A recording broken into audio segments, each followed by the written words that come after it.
আসসালামু আলাইকুম রহমতুল্লাহ। প্রিয় দর্শক, আজ নিয়ে এসেছি সিঙ্গাড়ার রেসিপি।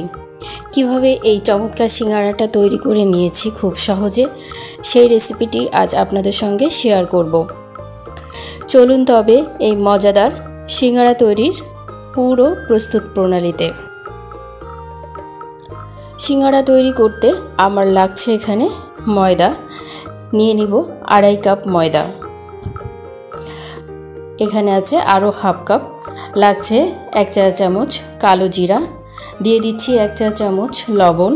আরও লাগছে এখানে আমি নিয়েছি তেল, রেগুলার সয়াবিন তেল। এই সবগুলোকে এখন সুন্দরভাবে হাতের সাহায্যে মিশিয়ে নিচ্ছি। মেশানো হয়ে গেছে। আমি এখানে নর্মাল পানি দিয়ে একটা শক্ত ডো তৈরি করে নিব। সিঙ্গাড়ার এই ডোটি একটু শক্ত হয়ে থাকে, বেশ নরম হয়ে গেলে এই সিঙ্গাড়া তৈরি করতে একটু ঝামেলা হয়। এই পর্যায়ে আমি এটাকে ঢেকে রাখছি 20 থেকে 25 মিনিটের জন্য। অন্য পাশে নিয়েছি এখানে আলু। আজ আমি আলুগুলোকে কিছুটা মাছ থেকে ভেঙে দিয়ে আমি আলুর পুর তৈরি করে নিব। নিয়েছি এখানে 6-7টা আলু। এখানে নিয়েছি মটরশুঁটি এবং কিছু বাদাম। আরও কিছু লাগছে গুঁড়া মশলা। চুলায় একটি কড়াই দিয়ে তাতে 1 চা চামচ 5 ফোড়ন দিয়ে নিয়েছি এবং এর সঙ্গে দিয়ে দিচ্ছি হাফ চা চামচ আদা গুঁড়া এবং হাফ চা চামচ রসুনের গুঁড়া। এটাকে একটুখানি নেড়ে চেড়ে আমি মটরশুঁটিগুলোকে দিয়ে নিব। মটরশুঁটিটা একটু নেড়ে চেড়ে সামান্য পানি দিয়ে আমি গুঁড়া মশলাগুলো দিয়ে নিব।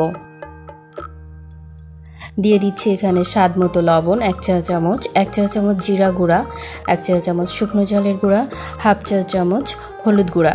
এই সবটাকে সুন্দরভাবে মিশিয়ে নিচ্ছি। মেশানো হয়ে আসছে। আমি দিয়ে দিব এখানে 3টা থেকে 4টা বড় সাইজের পেঁয়াজ কেটে নিয়েছি, সেটাকে মিশিয়ে নিচ্ছি। নাড়াচাড়া করে নেওয়ার পর আমি দিয়ে দিচ্ছি সামান্য পানি। পানি দেওয়ার পর যে ম্যাশ করে রেখেছিলাম আধ ভাঙ্গা করে আলুগুলা, সেগুলোকেও দিয়ে নিচ্ছি। এই সবটাকে এখন সুন্দরভাবে মিশিয়ে নিব। এপিট ওপিট করে মিশিয়ে নিচ্ছি। এ পর্যায়ে আমার সিঙ্গাড়ার পুরটা অনেকটা কমপ্লিট হয়েছে। দিয়ে দিব বাদাম। এখানে বাদামগুলোকে দিয়ে আরেকটু নেড়েচেড়ে নামিয়ে নিব। এই সিঙ্গাড়ার পুরটা খেতে বেশ মজা হয়। এভাবেও আপনারা সিঙ্গাড়ার পুরটা করে নিতে পারেন। আমি নামিয়ে রাখছি। আর এখন সেই ডোটা দিয়ে মূলত সিঙ্গাড়াটা তৈরি করে নিব। বেশ নরম হয়ে আসছে।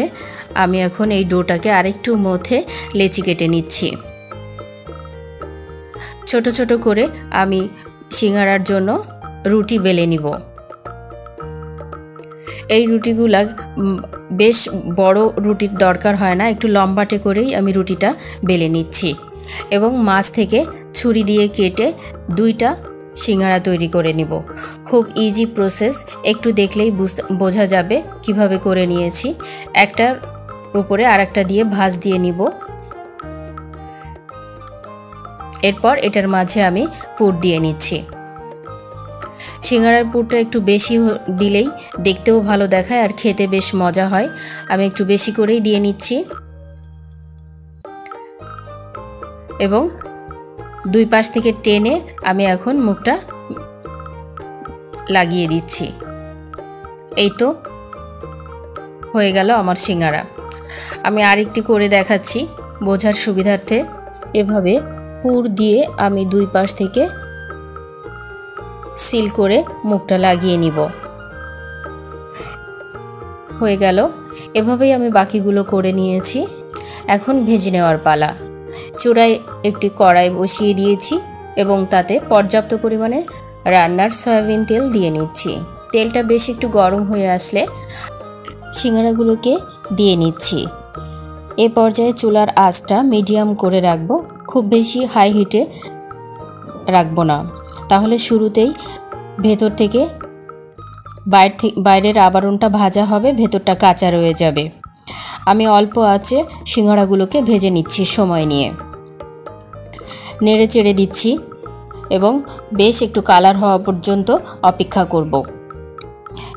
এই তো কালার চলে আসছে। আমি এবার সিঙ্গারাগুলোকে তুলে নিব। সিঙ্গারাগুলোকে আমি তুলে নিচ্ছি। খুব সহজে আমি আজ এই সিঙ্গারা তৈরি করে নিয়েছি। আশা করি আপনাদের বেশ ভালো লেগেছে।